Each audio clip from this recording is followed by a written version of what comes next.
સાંતલપુરની પવન ધરા ઉપર વર્ષોથી આ ખીમેશ્વર મહાદેવનું મંદિરનું સાનિધ્ય રહ્યું છે. સવિશેષ વિષ્ણુગીરી બાપુ આવ્યા પછી અહીંયા વિશેષ ગાયોની પૂજા થાય છે, ગાયોની સેવા થાય છે. ગાવો વિશ્વસ્ય માતરઃ, અહીંયા હજારોની સંખ્યામાં ગાયો રહે છે. કોઈ પણ વ્યક્તિ આવી અને ગાય પોતાની મૂકી જાય, વાસળો મૂકી જાય, નનકેથી કરીને મોટા સુધી ઉછેર કરતા હોય તો વિષ્ણુગીરી બાપુ હજારોની સંખ્યામાં ગાયો છે. ગાય બચવી જોઈએ. જ્યાં સુધી ગાય નહીં બચે ત્યાં સુધી આપણા માનવ સૃષ્ટિ ઉપર કાંઈ વધવાનું નથી. ગાય છે ઈશ્વરની માતા છે. ગાયો વિશ્વસ્ય માતરઃ. ગાય છે તો જ આ પવનધરા ટકી રહેવાની છે. વારંવાર ખેડૂતોને અનેક આશ્રમોમાં પણ ગાયોની જ ખૂબ જરૂરિયાત છે. ગાયનું દૂધ, ગાયનું દહીં ને ગાયનું ઘી ને ગૌમૂત્ર અને પંચગવ્ય જેને કહેવામાં આવે છે, એનાથી જ યજ્ઞ થાય છે. હું તો વિશેષ કહું છું કે યજ્ઞ કરવો હોય, હવન કરવો હોય તો ગાયનું જ ઘી હોવું જોઈએ.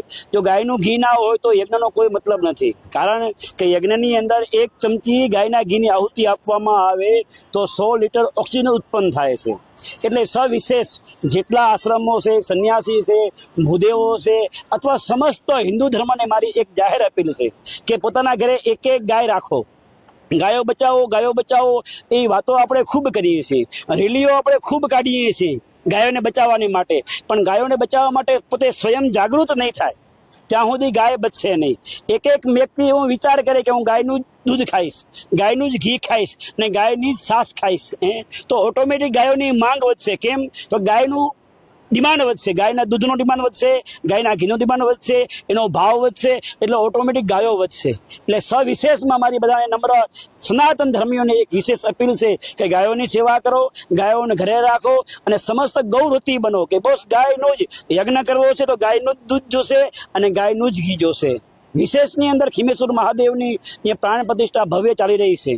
આ જગ્યા ઉપર વર્ષોથી પરમ પૂજ્ય પેલા ગજાનંદગીરી બાપુએ ખૂબ અહીંયા તપોસ કરી છે, અહીંયા તપ કર્યું હતું. અને ત્યાર પછી આપણા વિષ્ણુગીરી બાપુએ જેને ગાયો માટે પોતાનું જીવન સાર્થક કર્યું છે, ગાયોની ખૂબ સેવા કરે છે.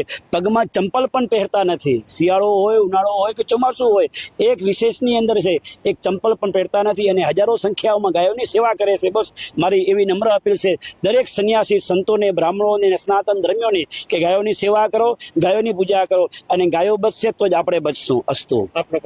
મારું નામ આચાર્ય શ્રી સુરેશભાઈ કાંતિલાલ રાવલ.